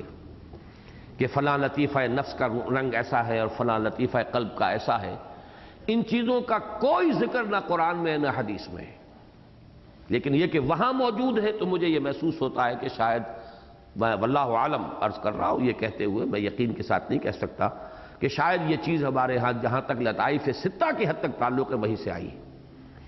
البتہ لطائف ثلاثہ جو ہے وہ قرآن مجید میں اظہر من الشمس ہے۔ نفس، قلب اور روح، یہ الفاظ قرآن مجید کے بار بار آتے ہیں، دہرا دہرا کر آتے ہیں کہ یہ ہے در حقیقت تین لطائف ہے۔ ہمارے وجود کے یہ تین لیول ہیں۔ نفس یعنی ہمارا اینیمل بینگ، جس میں اینیمل انسٹنکٹس ہیں، جبلتیں ہیں۔ پیٹ کھانے کو مانگتا ہے، گدھے اور گھوڑے کا پیٹ بھی کھانے کو مانگتا ہے، ہمارا پیٹ بھی کھانے کو مانگتا ہے۔ گدھے اور گھوڑے کے اندر بھی شہوت ہے، جنسی جذبہ ہے، بقائے نسل کا سلسلہ ہے، ہمارے اندر بھی ہے۔ ہر جانور کو، ہر حیوان کو کوئی گھونسلہ چاہیے، کوئی بھٹ چاہیے، کچھ نہ کچھ سر چھپانے کی جگہ چاہیے، انسان کو بھی چاہیے۔ تو بہت سی کیا تمام حیوانی جبلتیں ہمارے اندر موجود ہیں، اور کچھ حیوانات ایسے ہیں جن میں مل جل کر رہنے کی عادت ہے، ہرڈ انسٹنکٹ کہلاتا ہے، وہ ہمارے اندر بھی ہے۔ انسان متمدن حیوان ہے۔ دی ارج ٹو ڈومینیٹ، یہ بھی حیوانات میں نظر آئے گی، وہ انسانوں کے اندر بھی ہے۔ تفوق، دوسروں کے اوپر دھونس جمانے کی خواہش ہوتی ہے انسانوں میں۔ تو ہماری اس ہستی کا ایک جو پہلو ہے وہ نفس ہے، لوئسٹ۔ ایک تو اس کے لیے لفظ نفس آتا ہے بمقابلہ قلب اور بمقابلہ روح۔ روح بلند ترین، ہمارے ایگزسٹنس کا ہائیسٹ لیول روح ہے۔ یسألونک عن الروح قل الروح من امر ربی وما اوتیتم من العلم الا قلیلا۔ قلب کیا ہے؟ روح کا مسکن ہے، اور قلب ایک درمیانی شے ہے کہ اگر اس قلب کے اوپر نفس کا غلبہ ہو جائے، نفس امارہ کا، تو اس کا، اب چونکہ پورا وجود قلب کے تابع ہے، قلب کے اوپر اگر حیوانیت کا غلبہ ہو جائے تو انسان حیوان محض بن کر رہ جاتا ہے۔ لیکن اگر قلب کے اوپر غلبہ روح کا ہو اور حیوانیت کو دبا لیا جائے، اب یہ ہے انسان کا وہ اصل مقام جس کے لیے اسے پیدا کیا گیا۔ اور قلب کا لفظ دیکھیے بہت ہی معنی خیز ہے، اس کا مادہ ہی وہ ہے بدلنے کا۔ اکثر لوگوں کا حال یہ ہے، ایسے لوگ بھی ہیں دنیا میں اور کافی تعداد میں ہیں، کہ جن پر فیصلہ کن طور پر ان کی حیوانیت یا بہیمیت غالب آ چکی ہے، انہیں کسی خیر، کسی نیکی، کسی بھلائی کا کوئی جذبہ اپنے اندر کبھی ابھرتا ہوا محسوس ہوتا ہی نہیں۔ اور ایسے لوگ بھی ہیں دوسری انتہا پر، جنہیں اتنا تمکن حاصل ہو چکا ہے، ان کی روح کا غلبہ ان کے اس حیوانی وجود کے اوپر، قلب کے اوپر روح کے انوار جو ہیں اس طریقے سے چھائے ہوئے ہیں کہ وہ حیوانیت اور بہیمیت وہ ہوتے ہوئے بھی معدوم کے درجے میں ہے۔ یہی ہے در حقیقت فینومینن اپنے کلائمیکس پر محمد الرسول اللہ صلی اللہ علیہ وسلم کی شخصیت، کہ آپ کی روح انور کے انوار پورے وجود پر اس درجے مستولی ہیں کہ گویا کہ آپ کا نفس اور آپ کی بشریت جو ہے وہ عدم کے درجے میں آ چکی ہے، جس کو حضور نے اس طرح تعبیر فرمایا کہ ہر انسان کے ساتھ ایک شیطان ہوتا ہے۔ اور جب کسی نے پوچھ لیا حضور آپ کے ساتھ بھی، آپ نے فرمایا ہاں ہے، لیکن میں نے اسے مسلمان کر لیا ہے۔ یعنی اتنا غلبہ ہے اس روح کا، اس کے انوار جو ہیں پورے طور پر غالب ہے پورے وجود پر۔ اب ان دو انتہاؤں پر رکھیے، ایسے لوگ تو ہوں گے کم، اکثر و بیشتر لوگ دنیا میں ایسے ہوتے ہیں جو ڈاواں ڈول ہوتے ہیں۔ کبھی دل کے اوپر حیوانیت کا غلبہ، شہوت کا غلبہ آ گیا تو وہ حیوان بن جائیں گے۔ کبھی وہی قلب ہے، اینٹینا ہے نا، ادھر کر دیا ادھر کر دیا۔ قلب جو ہے بدلتا رہتا ہے، اس کو کسی کل چین نہیں ہے۔ قلب کا مادہ یہ ہے، انقلاب کہتے ہیں بدل جانے کو، اور یہ قلب جو ہے اسے کسی کل چین نہیں ہے۔ ہمارے جسم کا ہر عضو جو ہے وہ آرام کر سکتا ہے سوائے قلب کے۔ قلب کے آرام کا مطلب موت ہے۔ دماغ بھی آرام کرتا ہے، تمام اجزاء جو ہیں انسان کے اعضاء آرام کرتے ہیں سوائے قلب کے۔ قلب تو آرام نہیں کر سکتا، اور اس کی ہر وقت کیفیت بدلتی ہے، کبھی یہ سکڑ رہا ہے، کبھی یہ پھیل رہا ہے۔ اور یہی قلب ہے کہ جو در حقیقت کبھی یوں سمجھئے اس کا رخ ہو گیا ہے، نفس نے کھینچ لیا ہے اسے اپنی طرف، تو نفس گویا کہ بحیثیت مجموعی پورے وجود کے اوپر نفسانیت کا غلبہ ہو گیا۔ اور کبھی ایسا ہوا ہے کہ یہ قلب جو ہے پورے طور پر جگمگا اٹھا ہے روح کے انوار سے، تو اب پورے وجود کے اوپر اس روحانیت جو ہے اس کا غلبہ ہو گیا۔ اس اعتبار سے تین کیفیات ہوں گی انسان کی، اور اس مجموعی کیفیت کو تین حالتیں ہوں گی، ان کو بھی نفس سے تعبیر کیا گیا۔ نفس امارہ، نفس لوامہ، یہ درمیانی ہے۔ کوئی غلطی ہو گئی تو اندر سے خلش ہوئی، تم نے کیا کیا، یہ تمہیں نہیں کرنا چاہیے تھا، چاہے ابھی کسی نے نہیں دیکھا۔ ایک تو یہ ہے کہ انسان جو ہے کوئی اور دیکھ لے، اس کا ایک خوف ہوتا ہے میری یہ فلانی حرکت جو ہے فلان شخص نے دیکھ لی، لیکن آپ نے کوئی غلط کام کیا ابھی کسی نے نہیں دیکھا، لیکن اندر سے ملامت ہو رہی ہے، تم نے کیا کیا، تمہیں نہیں کرنا چاہیے تھا۔ یہ در حقیقت وہ نفس لوامہ کی کیفیت ہے کہ کبھی ادھر ہے کبھی ادھر ہے، اتنا کنٹرول تو نہیں ہے کہ پورے وجود کے اوپر روحانیت جو ہے وہ فیصلہ کن طور پر مستولی ہو گئی ہو، لیکن یہ ہے کہ اگر غلطی ہوئی ہے تو اتنی زندگی اور اتنی حرارت جو ہے موجود ہے، اتنی حیات ہے اس میں کہ ملامت کرے گا کہ تم نے غلط کی، نہیں کرنا چاہیے تھا۔ ایک پچھتاوا ہوتا ہے، اور ایک کیفیت پھر وہ نفس لوامہ، یا ایتھا النفس المطمئنہ، نفس مطمئنہ، جب وہ روح کی نورانیت کا غلبہ ہو جائے قلب پر۔ اور پھر کیفیت وہ ہے جو حضور نے فرمایا، الا فی الجسد مضغۃ اذا صلحت صلح الجسد کلہ واذا فسدت فسد الجسد کلہ الا وہی القلب۔ لوگوں آگاہ ہو جاؤ، جسم انسانی میں ایک لوتھڑا ایسا ہے کہ اگر وہ صحیح ہو جائے تو پورا وجود صحیح ہو جائے گا، اور اس کے اندر فساد ہو تو پورے وجود میں فساد ہوگا۔ آگاہ ہو جاؤ، وہ قلب ہے۔ قلب پر اگر اس نفس کا، نفس امارہ کا، اس کا غلبہ ہے تو وہ کیفیت ہو جائے گی، پورے جسم میں فساد ہوگا، پوری شخصیت جو ہے وہ شیطنت کا ایک نمونہ بن جائے گی، اور اس کے اوپر فیصلہ کن غلبہ روح کا ہو گیا، اس کے انوار کا، تو یہ انسان جو ہے یہ نفس مطمئنہ، یا ایتھا النفس المطمئنہ ترجعی الی ربک راضیۃ مرضیہ فادخلی فی عبادی وادخلی جنتی۔ تو میں جو عرض کر رہا تھا وہ یہ کہ ایک تو نفس جو ہے ان تین لیولز میں سے سب سے لوور لیول کو ڈینوٹ کرنے کے لیے اس کے لیے لفظ نفس آئے گا۔ ایک نفس آتا ہے بحیثیت مجموعی، یہ تینوں کے مجموعے کا جو ریزلٹنٹ ہے، جو اس کا نتیجہ نکلتا ہے بحیثیت مجموعی۔ اب یا وہ نفس لوامہ ہے یا نفس مطمئنہ ہے، یا پھر وہ نفس امارۃ بالسوء، وہ نفس ہے کہ جو برائی کا حکم دیے جائے گا دیے جائے گا دیے جائے گا، اور انسان ہاتھ جوڑ کر اس کے پیچھے چلتا رہے گا، اس کی ہر خواہش کو پورا کرے گا۔ تو نفس، اچھا تیسرے معنی اور بھی ہیں قرآن مجید میں، جہاں فرشتوں کے بارے میں آتا ہے کہ وہ انسانوں کی جب جان نکالیں گے تو ہم تو کسی وقت لفظ استعمال کرتے ہیں روح قبض کریں گے۔ یہ روح اور نفس کا لفظ جو ہے، یہ الفاظ ہماری اردو بول چال میں اور تحریر میں، تقریر میں یہ گڑبڑ ہو جاتے ہیں۔ قرآن مجید میں لفظ روح نہیں آتا ہے، اخرجوا انفسکم، نکالو اپنی جانیں۔ اب یہ جو جان کا نکالنا ہے اس کے لیے لفظ روح نہیں آیا ہے، اگرچہ وہ مجموعہ ہوگا پورا، لیکن یہ کہ اس کے لیے لفظ جہاں بھی آیا ہے جان کے لیے، اور چونکہ جان در حقیقت وہ ہمارے حیوانی وجود کا لازمی حصہ ہے، لہذا اس کے لیے لفظ لایا گیا ہے نفس، اخرجوا انفسکم، نکالو اپنی جانیں۔ تو یہ تین مختلف استعمالات ہیں لفظ نفس کے، اور یہاں پر اس درمیانی کیفیت کو نفس لوامہ سے تعبیر کر کے اب اس کی قسم کھائی جا رہی ہے۔ اب سمجھنا ہوگا کہ اس میں، جیسا کہ میں نے عرض کیا تھا کہ اس میں منطقی اور عقلی استدلال ہے قرآن مجید کا قیامت پر، اس کی تھوڑی سی وضاحت کرنی پڑے گی۔ بارہا یہ چیزیں پہلے بیان ہو چکی ہیں۔ قرآن مجید کا جو انداز ہے وہ یہ ہے کہ ایمان باللہ کے لیے یہ کوئی منطقی دلیل استعمال نہیں کرتا۔ ایمان باللہ کے بارے میں قرآن کا موقف یہ ہے کہ وہ انسان کے اندر ہے، روح کے اندر ہے۔ روح کے بجائے لفظ ہم بول دیتے ہیں فطرت، فطرت اللہ التی فطر الناس علیہا، فطرت میں ہے، صرف پردے پڑ گئے ہوتے ہیں، وہ آیات آفاقی، آیات انفسی، آیات قرآنی، وہ اس ڈورمنٹ کانشسنس جو ہے، وہ جو خوابیدہ ایک شعور ہے اس کو بیدار کرتا ہے۔ یہ آیات جو ہیں ان کو بیدار کرتی ہیں، اور اندر سے وہ شعور ابھر کر انسان کے سطح، شعور کی سطح پر آ جاتا ہے۔ یہ ایمان باللہ کا فینومینن ہے۔ اسی لیے ان تمام چیزوں کو آیات کہا گیا، نشانیاں کہا گیا۔ جیسے کسی شے کی نشانی دیکھ کر وہ شے یاد آ جاتی ہے۔ بھول گئے تھے آپ، ذہول ہو گیا تھا، یاد نہیں، اپنے دوست سے سال ہر سال ہو گئے، ملاقات نہیں ہوئی، کبھی ذہن بھی منتقل نہیں ہوا، اچانک کوئی بات ہوتی ہے یا کوئی شے نظر آ جاتی ہے آپ کو جس کی کوئی ایسوسیشن آپ کے اس دوست کے ساتھ تھی، فوراً دوست یاد آ گیا.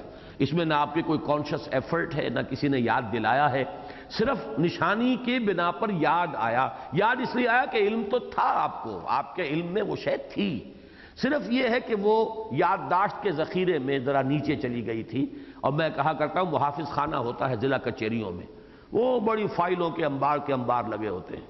تو ہمارے دماغ کے اندر بھی یادداشت جو ہے ایک بہت بڑا محافظ خانہ ہے، اس کے اندر بہت سی یادداشتیں ہیں، لیکن وہ جاتی کہیں نہیں، رہتی ہیں وہاں پر. فائل بہت گہری دب گئی تھی، لیکن اچانک کسی ایسوسی ایشن کی وجہ سے ابھر کر اوپر آ گئی.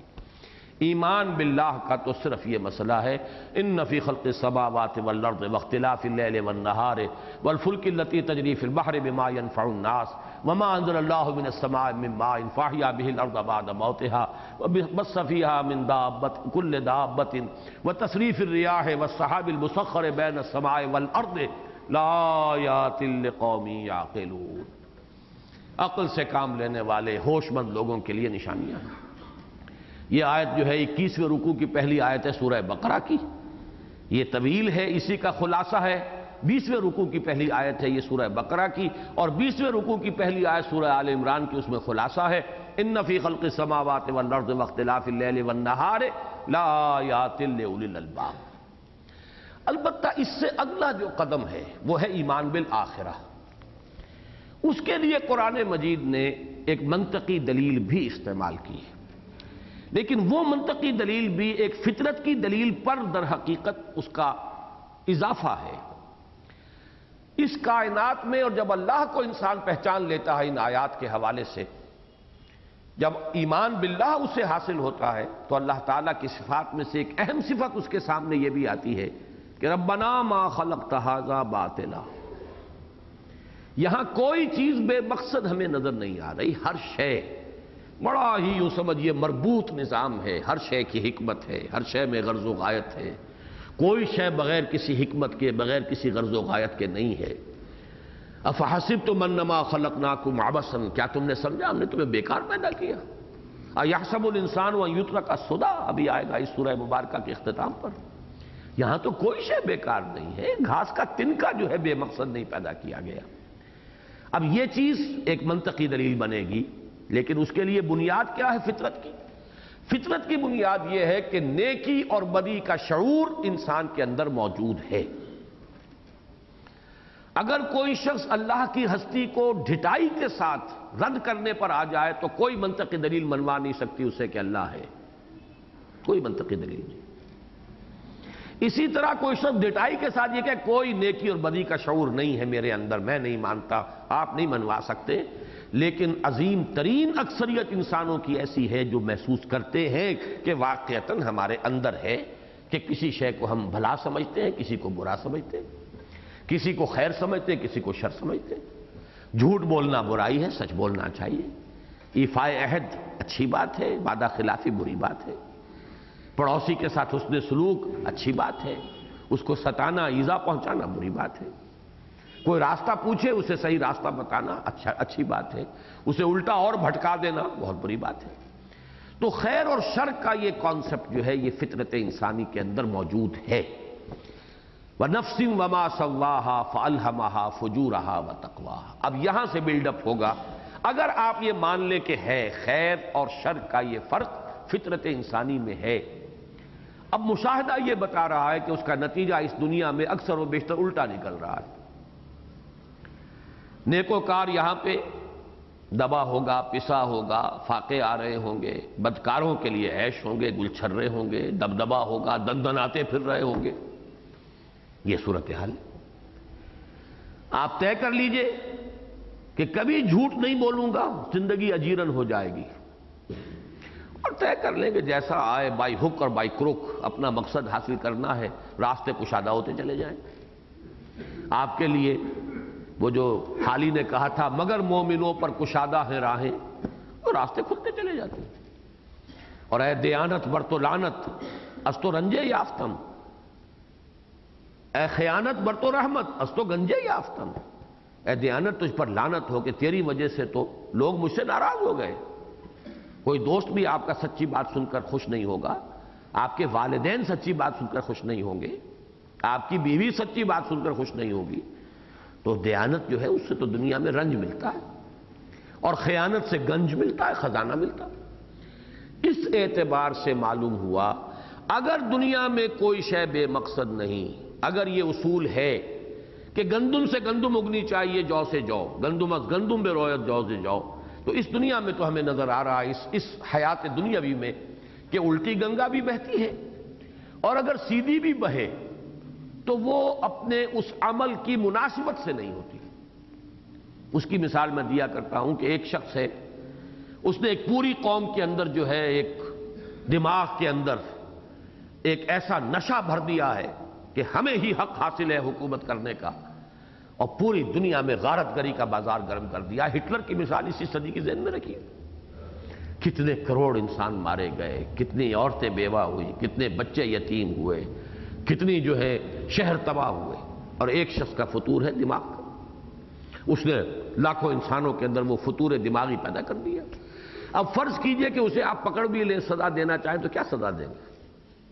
اول تو اس نے ایک گولی سے اپنے آپ کو ختم کر لیا، پکڑ بھی لیتے آپ اور ایک فورسپ سے آپ اس کا ایک ایک ریشہ علیحدہ کر دیتے، تب بھی وہ جو اس کا جرم ہے اس کے ہم وزن سزا تو نہیں دے سکتے۔ اس کے بالکل برعکس لائیے محمد الرسول اللہ صلی اللہ علیہ وسلم اور اتقیاء صلحاء، اب کتنا کوئی اجر دے سکے گا معین الدین اجمیری رحمۃ اللہ علیہ کو؟ اگر 1,00,000 افراد ان کے ہاتھ پر ایمان لائے، آج کتنے کروڑ ہوں گے مسلمان ہندوستان کے جو ان کی وجہ سے اسلام سے روشناس ہوئے ہیں، ان کی اولاد جو ہے، کتنا بدلہ دے دے گا کوئی انہیں؟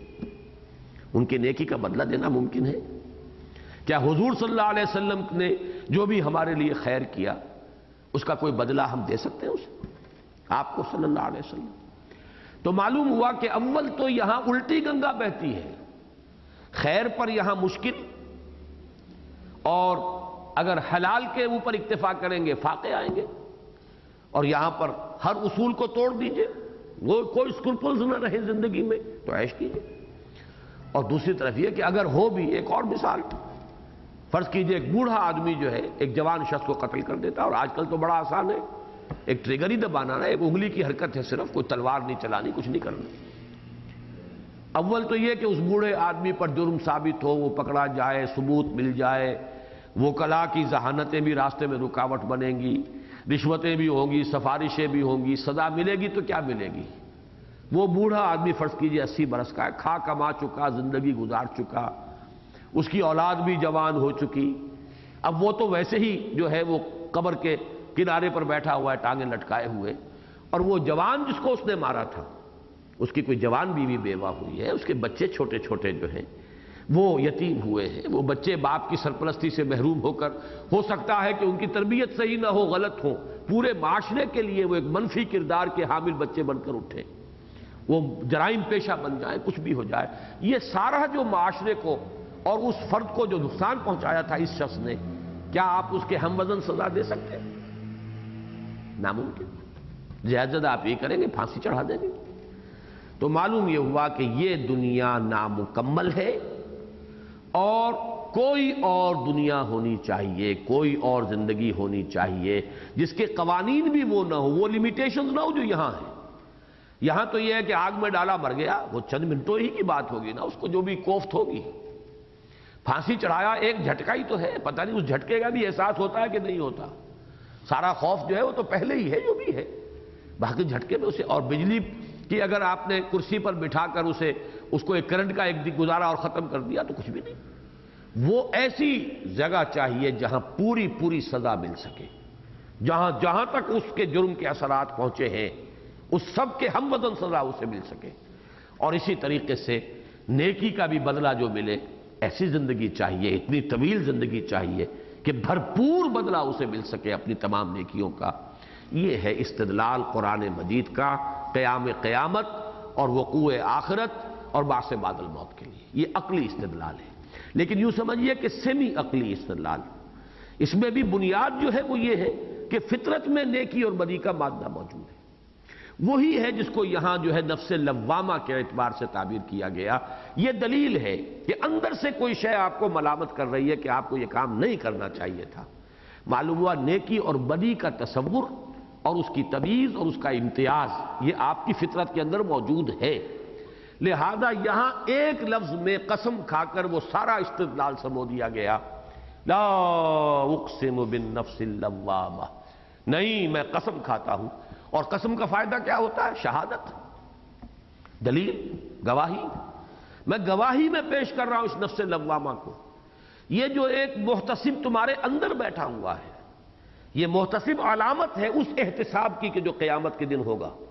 وہ ایک گرینڈ اکاؤنٹیبلٹی ہے. اس روز جو ہے ایک بڑی عدالت میں تمہیں پیش ہونا ہے. زندگی کے ایک ایک عمل کا اور ایک ایک قول کا جو ہے تمہیں وہاں پہ اس کی جواب دہی کرنی ہے. یہاں یہ ہے کہ یہ چھوٹی سی عدالت ہے تمہارے اپنے اندر، نشانی کے طور پر اللہ نے رکھ دی ہے. اس کے حوالے سے پہچانو کہ قیامت ہو کر رہے گی.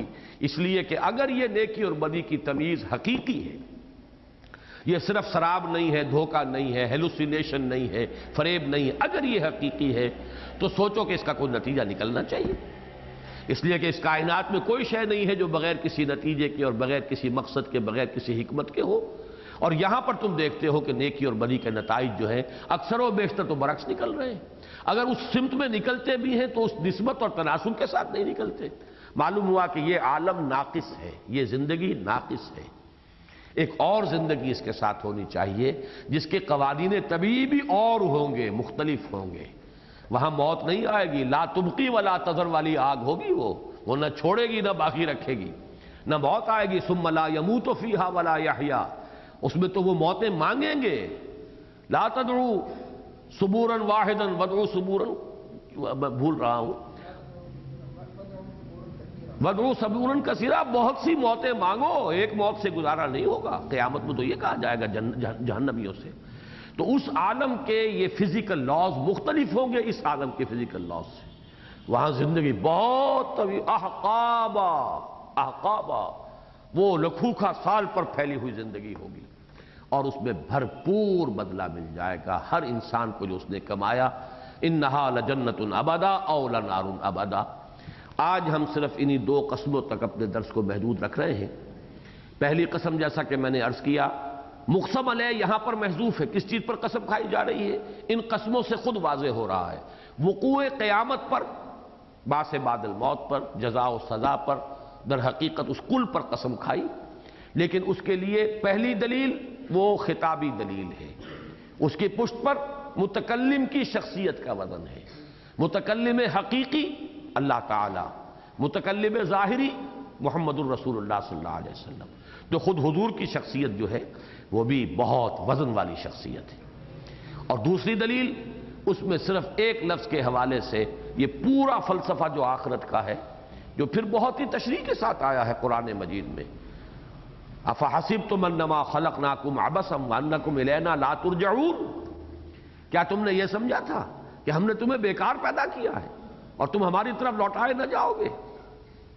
کہیں فرمایا ربنا ما خلقت ھذا باطلا سبحانک فقنا عذاب النار، اے رب تو نے یہ سب کچھ بیکار پیدا نہیں کیا، تو پاک ہے اس سے کہ عبث کام کرے، بیکار اور بے مقصد کام کرے، بس ہمیں بچا لے آگ کے عذاب سے. کہیں فرمایا خلق السماوات والارض بالحق، اللہ نے آسمان اور زمین حق کے ساتھ پیدا کی ہے. یہ باطل نہیں ہے، حق ہے، با مقصد ہے، با معنی ہے، حکمت ہے اس میں، غرض و غایت ہر شے میں ہے. تو جس شے کے ہر جز میں غرض و غایت ہے وہ بحیثیت کل کیسے بلا مقصد ہو سکتی ہے؟ اور اس کائنات کے اندر مرکزی وجود انسان کا وجود، اس کے اندر وہ اخلاقی حص جو اس کی فطرت کے اندر موجود ہے، یہی سب سے بڑی دلیل ہے وقوع قیامت پر اور جزا و سزا کے حق ہونے پر. بارک اللہ لی ولکم فی القرآن العظیم ونفعنی وإیاکم بالآیات والذکر الحکیم.